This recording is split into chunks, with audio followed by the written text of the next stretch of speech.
अस्सलाम वालेकुम नाज़रीन, महरान टीवी न्यूज़ में अवां खे भलीकार मां फराशा। सबका पहिरियां हिकु नज़र हेडलाइन ते।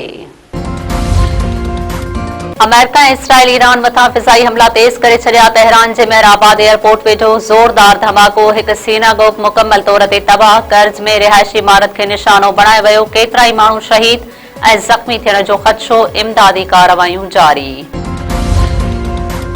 इसराइली फ़ौज पारां ट्रेनुनि में सफ़र कंदड़ ईरानी शहरुनि खे वार्निंग। इसराइल फ़ौज चयो आहे त ईरानी शहरी ट्रेनुनि में सफ़र न कनि। ट्रेनुनि ऐं रेलवे स्टेशन भरिसां शहरुनि जी मौजूदगी सदन लाइ ख़तरनाक साबित थी सघे थी।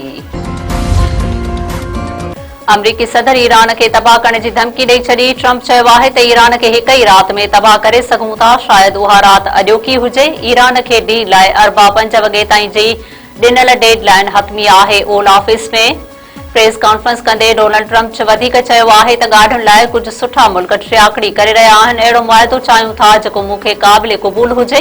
उमेद आहे त बिजली घरनि ऐं पुलनि ते बमबारी न करणी पवंदी, न त 6 कलाकनि में ईरान खे तबाह करे सघूं था।